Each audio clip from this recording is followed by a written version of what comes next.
Good evening and welcome to another episode of the Koch Korner. I'm your host, Jeremy Koch, Artistic Director at Farmers Alley Theater, and I'm so glad you joined us tonight.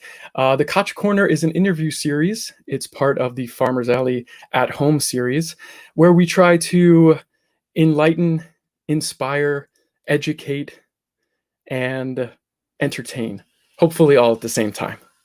And we want to hear from you. Please put your comments and questions in the comment section below. And please be aware that you might have to go to streamyard.com/Facebook in order to do so. Tonight's guest is a multi-talented artist named Elizabeth Swearingen. Elizabeth is a drama therapy. She's involved in drama therapy. She's an actress, a playwright. Let me read from this so it comes off a little bit better. She's a theater maker and drama therapist in New York City. She has acted with Farmers Alley Theater in Cabaret, Collected Stories, and the Glass Menagerie. Elizabeth's theater experience includes stepping in and out of the roles of actor, playwright, and director. Her original plays have been produced at various theaters in New York. As a drama therapist, Elizabeth has provided clinical care with a trauma-informed focus to the New York City Fire Department, as well as private practice and with veterans. Elizabeth has also acted, written, and directed therapeutic theater performances with New York University. She has presented her work using drama therapy with first responders at the North American Drama Therapy Association annual conference. Please welcome Elizabeth Swearingen. Hi. Hello. Thanks for having me. Thanks for being here. So happy to. You're joining us from the Big Apple? I am. Can't you see? Maybe we'll hear some sirens or something throughout the night, or a subway train. Yes, absolutely. Well, before we get started, I just think the viewers should know that you are about 8 months pregnant at this point? Yeah, yes, I am. Yeah, the camera is being very kind to me right now. Wow. Yes, you look beautiful. You're glowing. Thank you. Yes. Thank you. And so I'm just surprised that you have that you're awake right now and you're able to join us. I mean, anything before 9, I think we're good from here on out, but that's right. We'll see. Well, you are really, you should be tired. You're busy. You work at a hospital as well, right? Full time? I do. Yeah. So I work full time as a drama therapist as part of a creative arts therapy team, which creative arts therapy is like music therapy, art therapy, dance movement, drama therapy. And so I work in the public hospital system in New York City at Woodhull Hospital in Brooklyn. And so I'm working there 5 days a week and then coming home and getting ready, to welcome baby. Love it. Love it. Well, we have a few people joining us and saying hello. And, I think that I wasn't really familiar with drama therapy, and I'm guessing that a lot of our viewers aren't either. And that's one of the reasons why I wanted to have you on, is to talk about how, art can heal us. Art can obviously educate and entertain, kind of all of the things that fall in line with this interview series. And I thought that maybe some of your work as a drama therapist obviously helps, actors, but would also help just our viewers, just people out there looking for ways to, maybe lift them up or feel better about themselves or whatever it might be. Is that a fair thing to say? Yeah, absolutely. I mean, it's just completely, to be transparent, like I didn't know drama therapy existed forever either. Like I didn't find it until, probably, I want to say like 10 years ago or something. But I did know implicitly, like since I was, 3 years old or something, that theater and art can be healing and like can be therapeutic. So definitely what drama therapy does do is it takes that implicit knowledge that we do have that theater can be a healing space and a sacred space. Mm-hmm. And then we kind of take that and explicitly, it's an active and embodied approach to healing. So what that means is, if you go see a therapist, sometimes, the thing that comes to people's minds is like you're on a couch or you're sitting across from somebody and you're just talking back and forth, which can be therapy for sure. But drama therapy and creative arts therapy, we use those modalities. Like we'll use aspects of performance and theater to facilitate healing and change. So you might be up and stepping into a role, or you might be using a script, or you might be doing some improvisation. So it can look very different. And it can also look like you're just sitting and talking with somebody too. Well, I think that obviously the key parts of any kind of therapy is communication and self-reflection. I mean, and I'm no expert, but I feel like if you're getting people to talk, and you're getting people to communicate, and you're getting people to, sort of look inward, right? I mean, are those some of the goals? Definitely. Yeah, those are definitely some of the goals. And I think, with any therapeutic process, like, we might have some idea of what the goals could be at the beginning, and then they change and they continue to grow.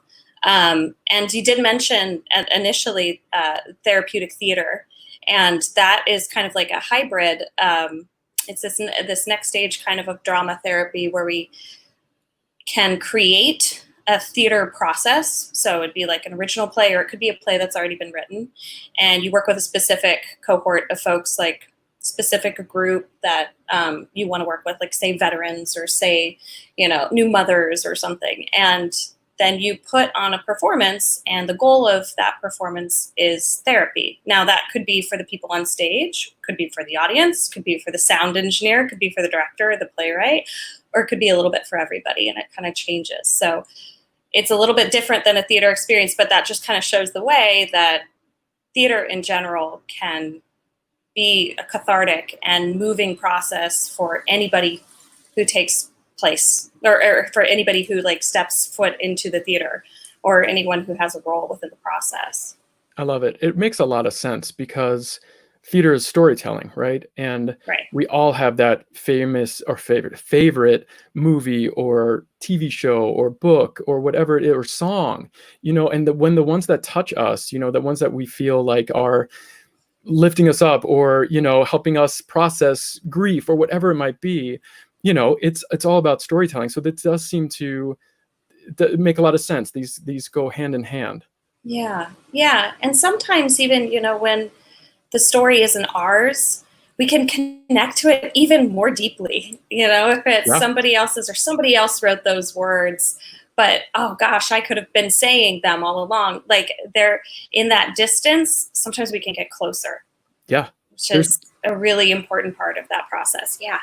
There are movies where, there are people that I should not be able to relate to, and somehow I do, and I just cry like a baby. But you didn't hear that from me. Don't tell anybody. Terry Williams is watching and said he loved your performance as Laura in the Glass Menagerie. I guess he would know. Terry. He would know, since he directed. He would know. Right? He was such a wonderful director.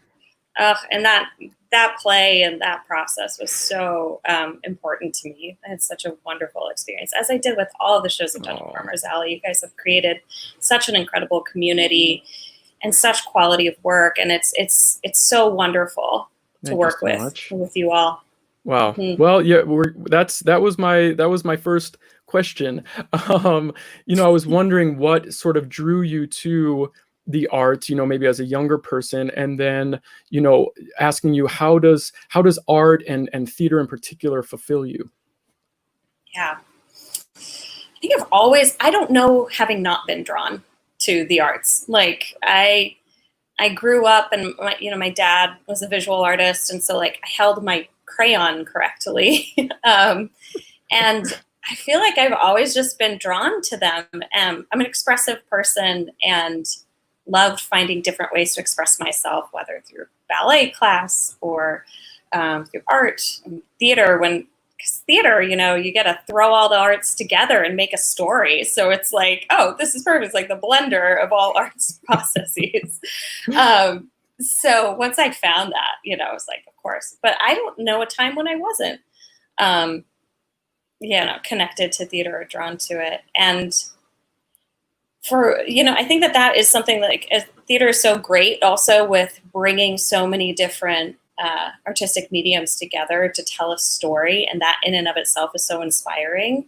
And just the space to explore the human condition, which is we'll never answer that question.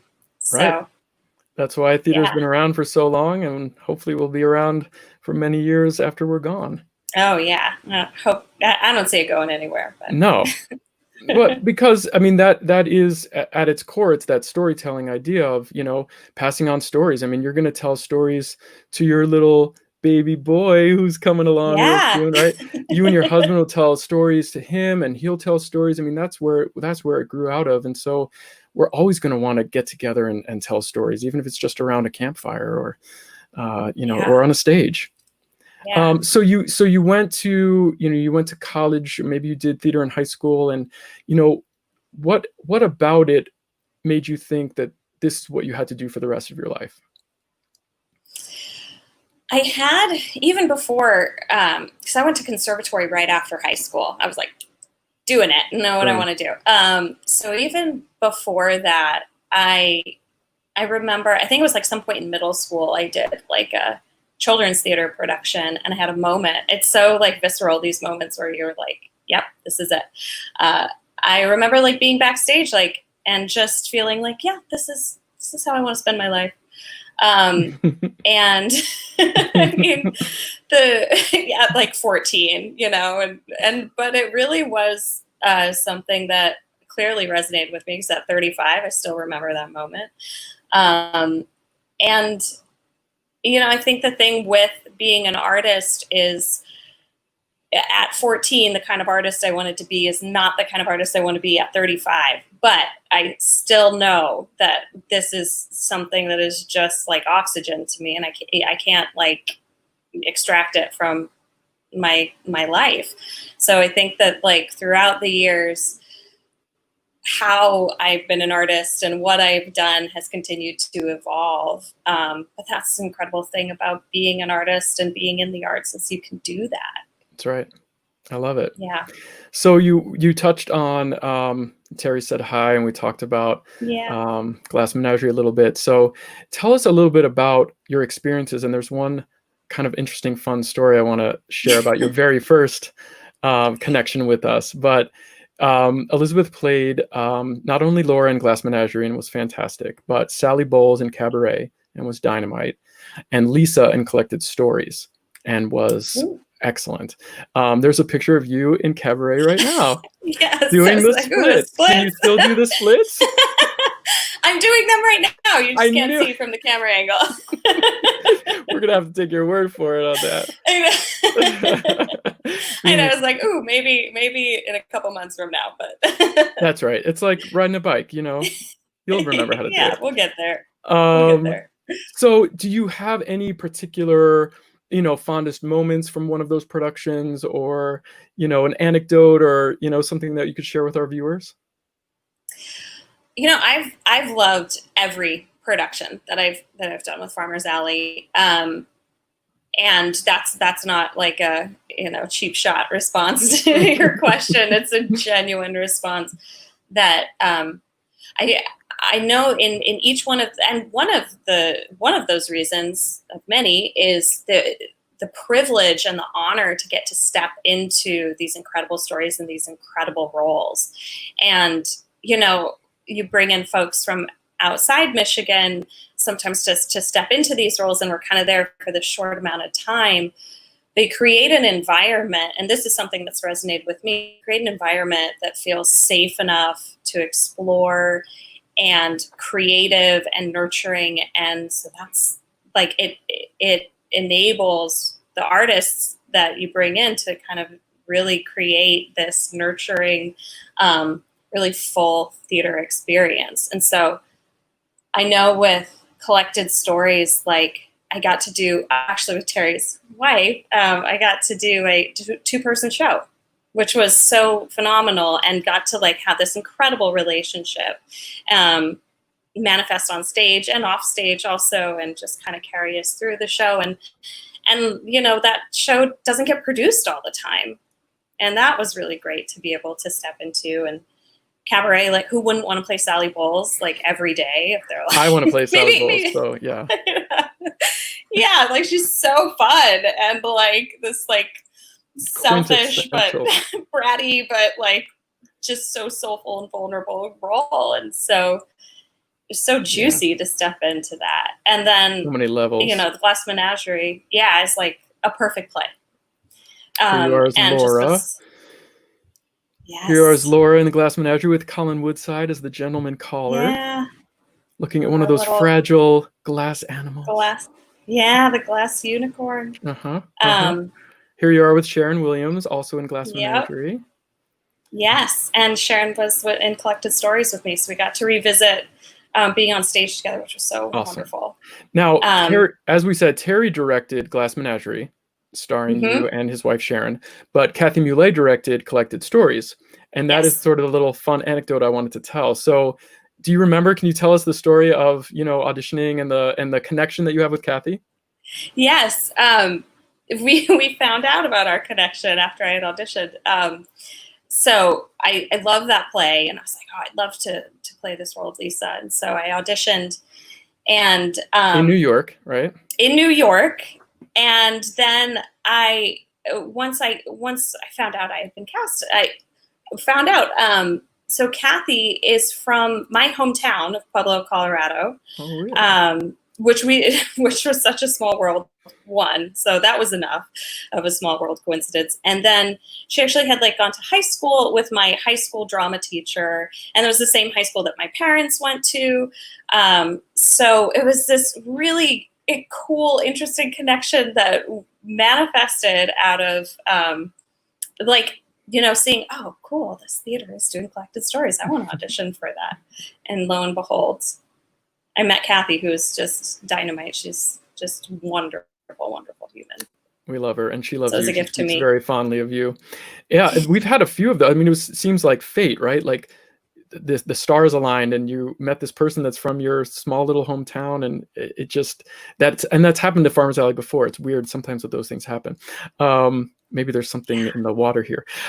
Well, I think that our viewers would like a little taste of just how multi-talented you are. So I asked Tony to put together, our producer, Tony Mitchell, edited a little video compilation of your 3 performances, and let's take a look. Awesome.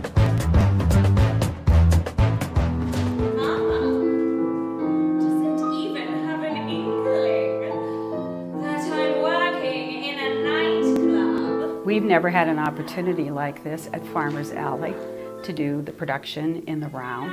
But don't tell Mama what you saw. Having a show in the round creates an incredible sense of intimacy with the audience, which is really awesome to experience, not only, I can imagine, as an audience member, but as an actor as well. As I lived in blast to the start of a marvelous year. Oh, okay. Well, okay. She was like the baby of her family. Had 2 older brothers she adored who babied her to the point of domination, and then went away to school, and as far as she was concerned, abandoned her, left her all alone to deal with her infantile, incompetent parents, just as their marriage was turning into an ugly suburban nightmare.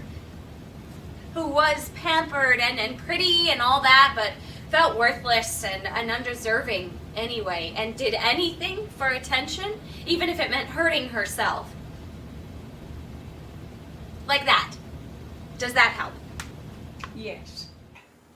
Mother, when you're disappointed, you get that awful suffering look on your face, like the picture of Jesus' mother in the museum. Hush. I couldn't face it. Couldn't. So, what are we going to do now, honey? Oh, that's amazing. so nice to see. Thanks. You're welcome. How do you feel? Bringing back old memories? Yeah. Oh, yeah, definitely. It's just such a privilege to step into those roles. Absolutely. They're so, I think as an actor and as a human being, and I also work with this in drama therapy, but sometimes when we do step into those roles that aren't us, they bring us closer to ourselves. And that's such a wonderful gift to get to know different parts of ourselves and step into them. So true. Yeah. So true. Well, we Yeah. did see some comments. Kathy says she does Yes. definitely love you. We have confirmation. Kathy Millet loves Yes. you. Adam misses you. Rich says yay. But you're right, and that is something that I love about theater as not only an actor myself, but as an audience member, is putting myself in someone else's shoes. And of course, as an actor, you put yourself in the shoes, and you have to bring part of yourself to every role, right? I mean, you have to. And so, yeah, finding out those little parts of yourself that you maybe didn't even know were there. And it's a real testament to your talent to be able to play three such different roles. I mean, those women are so different. And Yes. multifaceted and multi-leveled, and you just were phenomenal in each of them. So Thank congrats. you. We were lucky to have you on our stage, and Thank we you. want to bring you back someday soon for sure. Yeah.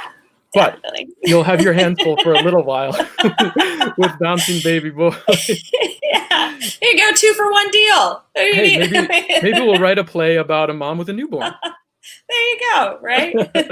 Be very true to life. I love it. Well, yeah, that was a fun walk down memory lane, and we've had lots of different shows that we've produced and actors that we've had on our stage, and you're definitely at the top of the list. And I'm really glad that we found you that one time. And we do love bringing people back. When we have someone and we feel a connection to them, and we see that how talented they are, and we bring them back. And so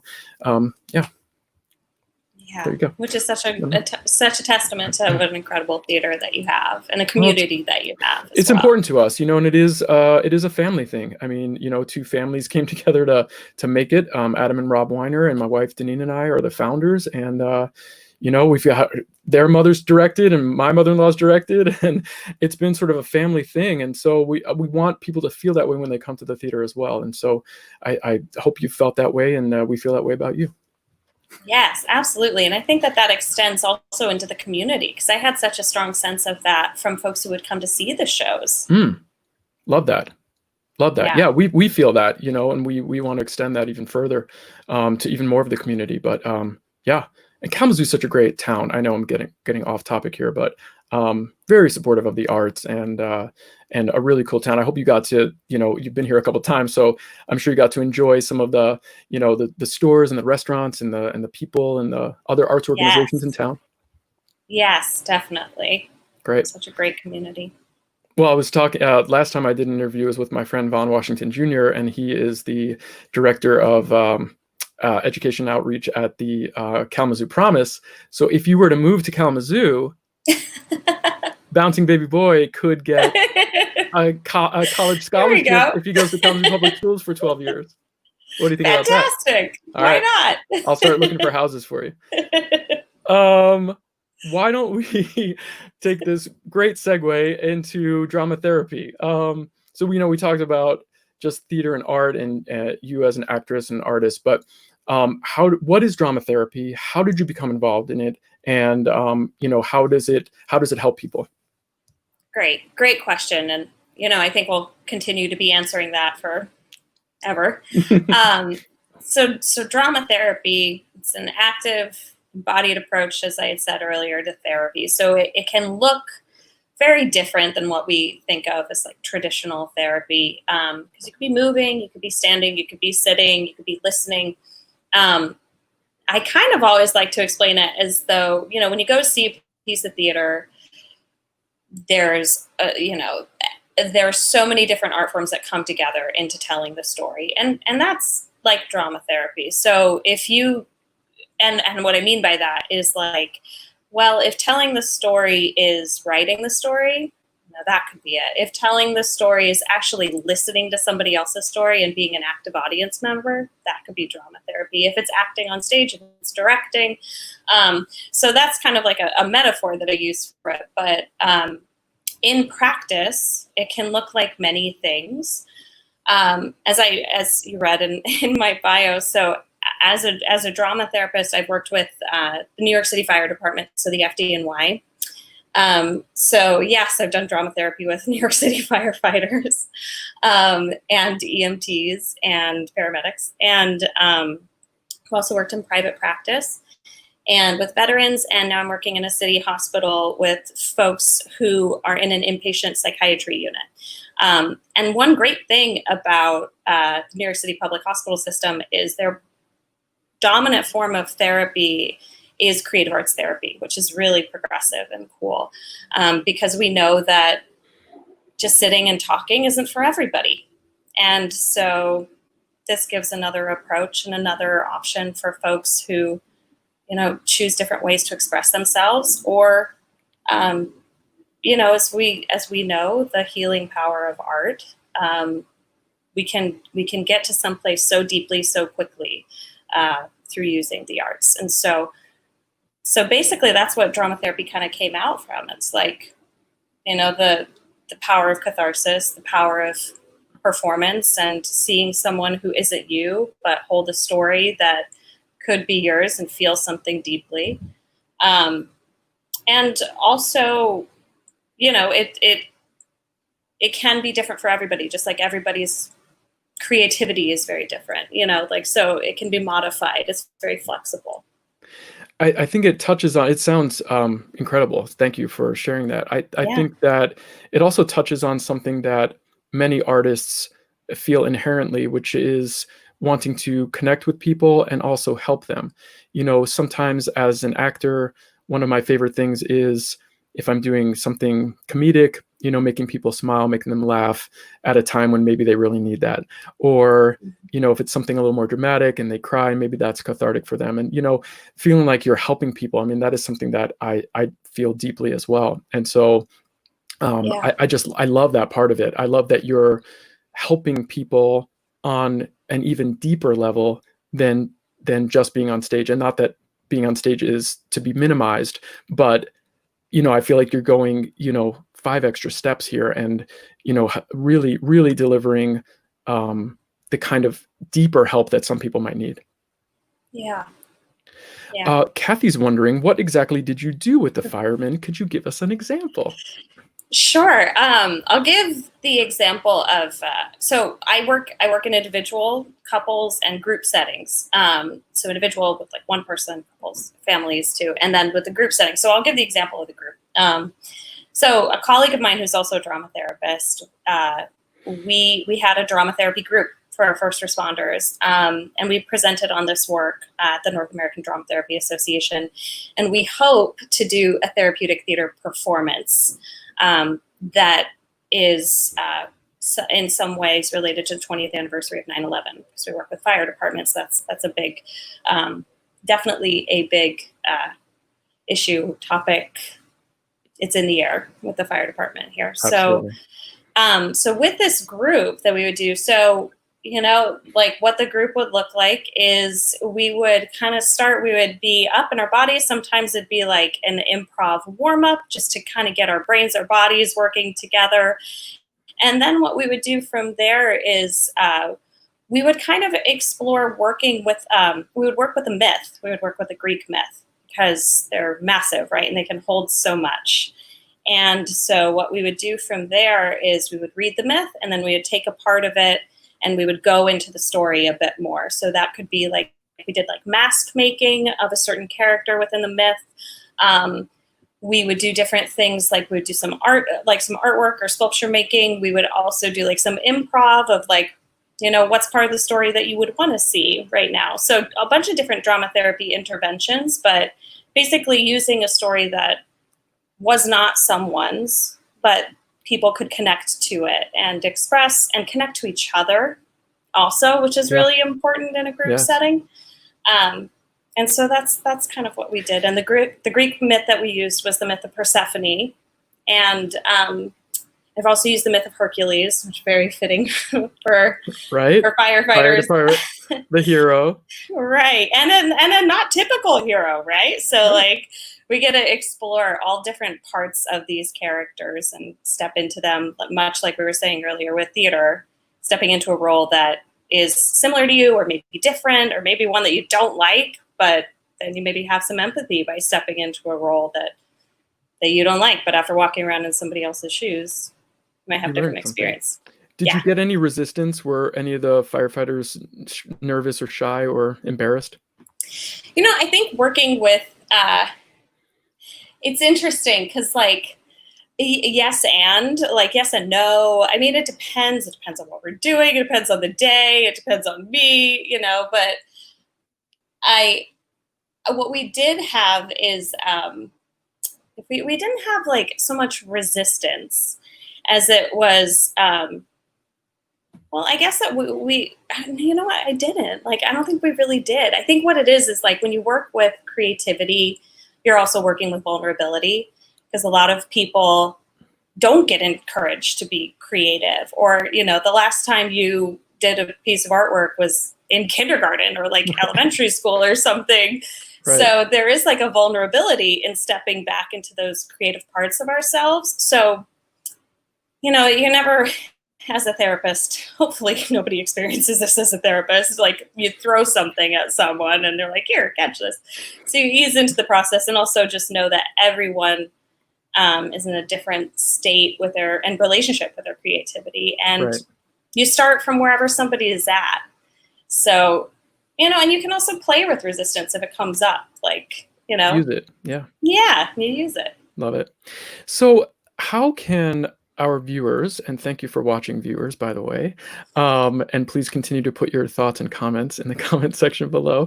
How can this apply to our viewers right now? What are some things that people could think about, or maybe exercises or ways to write or to process? Like, how can this help people during this difficult time? Yeah, I think that's a great question. And, maybe sit with why theater, why art in the first place. I can speak to my own personal experience right now, in that sometimes, like, especially with COVID, I was finding this, that I didn't have the language for it yet. Like, it was so big, it was so overwhelming, it was so complex. So I turned to plays. I turned to somebody who did have the language to say what it was that I couldn't say with my own words. So we did a Zoom play reading of Angels in America, part 1 and 2, because it kind of resonated with the moment. And so that's kind of like, even just a personal anecdote of how I've been kind of coping with it, or using the arts to heal, or to even process, or speak to something that is unspeakable. And I think right now we do have a lot that is very big and conflated traumas, one on top of the other. And so reaching to the arts can be a way to not only process, but to express something and to connect with others, just going back to those foundational components of theater in the first place. And if it's, like listening to a song, or listening to a podcast or stories, going back to that storytelling element, I think, at least for me, has been very healing. Absolutely. So speaking of, what else are you doing to lift yourself up? Where are you looking for inspiration? What is giving you hope right now? People. People, really. What comes to mind too is there's that great Mr. Rogers quote that he says, when I was young, and I'm not saying it, verbatim, but when I was younger and I would be scared, my mother would say, look to the helpers, like, look for the people who are helping. And that sticks with me. And so I look for the helpers, and I look for people who are helping, and sometimes they wear uniforms and sometimes they don't. That's right. And I look for, acts of kindness within human beings, and going back to we're always exploring the human condition and what makes us more human than not. And so I have been looking to people and those moments where they're really helping or really struggling. But yeah, people. And then also nature on the other side of that. New York has been a little bit more quiet. I hear birds more. So, we all do. in this, Yeah, so this time where things have slowed down a bit, to follow that lead a bit and slow down myself and just be mindful and notice. And thankfully also I'm carrying a person, I'm pregnant right now. And so that has been inspiring and grounding also for me, definitely. Oh, absolutely. That'll put your mind in the right place on many Yeah. issues instantly. Refocus. Yes. Yes. Okay, that's great. Yeah, those are great pieces of advice. I hope that everyone watching can take that to heart and look for those people that are helping, and look to nature and, ground yourself. I mean, that is one of the silver linings of this whole terrible COVID time is environmentally, right? Like less people are driving, and so environmentally things are, there's more wildlife coming out of the trees right now, right? Yeah. And also knowing our own capacity. Like I have a set capacity for watching the news, and knowing all right, I need to turn it off, or maybe go stretch or be in my body or go for a walk or something, really just checking in with ourselves of I know it's so hard to turn off the news, and it's so hard to set those boundaries for ourselves. It can be, this is the long haul. So it can be overwhelming, and take care. Self-help, right? Be aware, we have to take care of ourselves so that we can help take care of others. Yeah. Well, before we wrap up, I try to ask, I want to ask 3 questions of each of my guests so that my viewers can get to know them a little bit better. Now, I think we touched on this a little bit, but one of the questions we picked out was that when or how did you first realize that the arts would be a part of your life? Birth, right? Yeah, I think we said it was always there. And it was always there. Yeah. Nothing really, you never had that I guess that when you were backstage at 14, but you didn't get bitten by the bug or something like that at age 7 like me? I think I totally did. I think I was in it to win it from when I was very little. I'm the youngest of 3 kids. And so, by the time it got to me, I kind of had to be hey, attention. Look at me, look at me. Right. But also because of that, there were 3 of us. So I just went along for the car ride, and my sister did dance, and my brother did some music. And so I was just involved, so, whether or not I wanted to be ballet, and, but I loved it. So I think it was just in the cards. Yep. for Born me. with it. Yeah, well, you were born with it. And we also touched on this, but my second question is, what is your favorite thing about your career? That's a great question. And I think, speaking to, just kind of knowing that probably the biggest part of me as an artist, how to live a life that is as an artist, and what kind of artist I want to be, and how I want to be an artist in the world. And one of the things that I feel really grateful for is finding different ways to bring together arts and healing. Those are, I think, things that have been just transformative for me, is looking and seeing our ability to heal and connect as human beings, and theater and art, and the ways that those can be brought together. And I've enjoyed, I think, career transitions are tricky, and being all right, I'm going to focus on acting for a while, which also means they're going to be waiting tables and doing 100 other things. And then shifting from that and being well, now I work in a hospital, and the artist that I am right now looks very different than it did when I was 20 or 22, but doesn't feel any less fulfilling. And then also continuing to check in. The great thing about finding community and just checking in to see kind of what kind of artist we want to be is also I know if I'm not creating or acting or writing or something, that I'm cranky, and so I gotta also fulfill that part of me. And so being able and having the willingness and courage to like step back into being on stage or writing a play. So making room for all the ways for that to be fulfilled. And I really do like that about the career of drama therapy too, because I can serve others and work with others, and then also know that I have to take care of myself to take care of others, like we just said. I love it. Yeah. Plus, artistically, there seems to be many levels of acting, directing, writing, produce. It's like you're touching. Yeah, I know. You're getting all that. Lots of hats.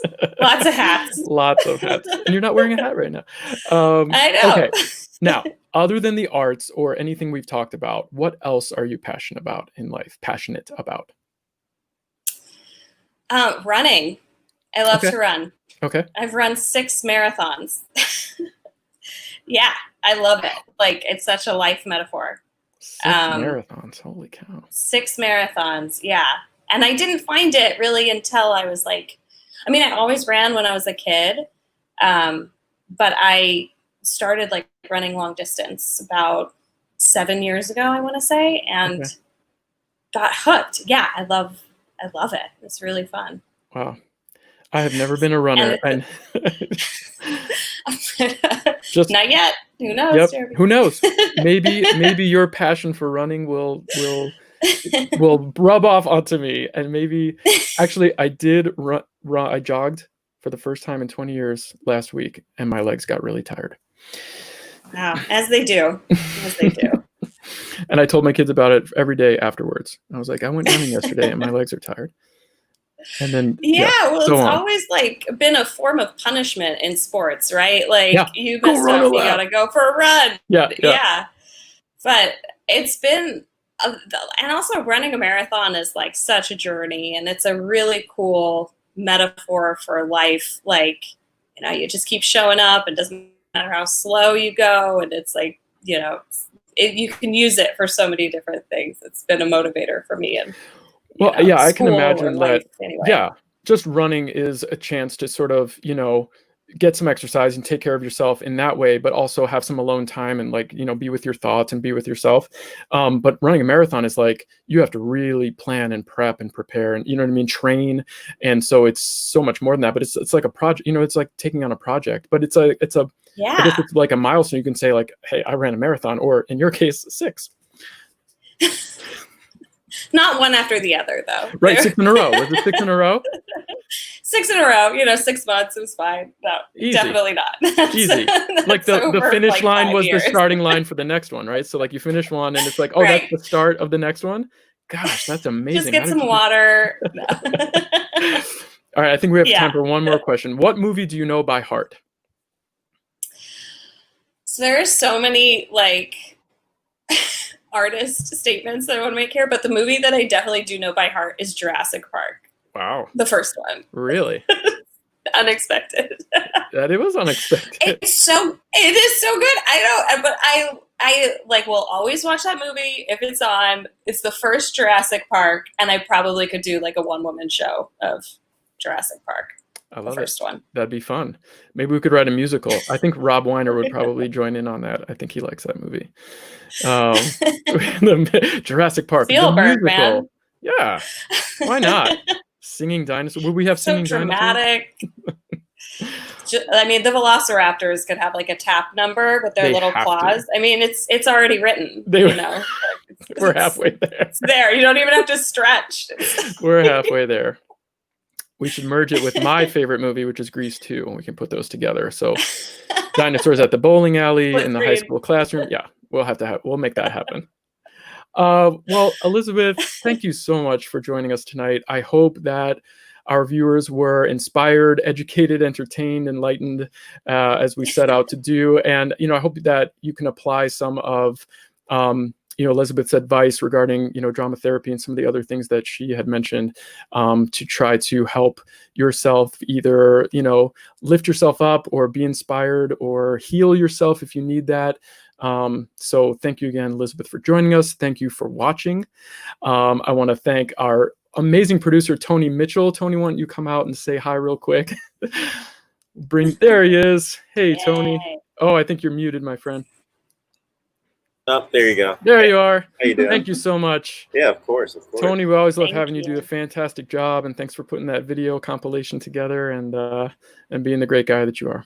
Yeah, always. Thank you. And up next at Farmers Alley on Sunday, June 21st, we go live at 8 p.m. with a special Father's Day edition of our Broadway Battles series. Host Adam Weiner will ask the questions, and contestants Brad Poor, Michael P. Martin, and Rob Weiner will put on their jazz shoes, grease paint, and body mics and enter the theatrical combat zone. You won't want to miss it. Then on Tuesday, June 23rd, Carrie Phillips talks to Roger Burley and Bob Brownell for another episode, a stage management flavored episode of her popular series Tech Tuesday. Both of those events will be on Facebook and YouTube Live. Tony, you just put up the notification about following us. Please follow Farmers Alley to stay up to date on everything we're doing. Follow us on Facebook and Instagram at Farmers Alley Theater. And please like and subscribe to our YouTube channel. And if you like this type of content, let us know in the comment section. Tell us all about your thoughts and comments and questions. And if you're able to, please help us continue our work by donating to Farmers Alley at farmersalleytheater.online/give. On behalf of everyone at Farmers Alley, thanks again to Elizabeth, to Tony, thank you for watching. And in the spirit of creating art and theater, which is always collaborative, let's remind ourselves that we all must work together to make the world a better place. Good night. Good night. Thanks. Right. Thank you. Thank you.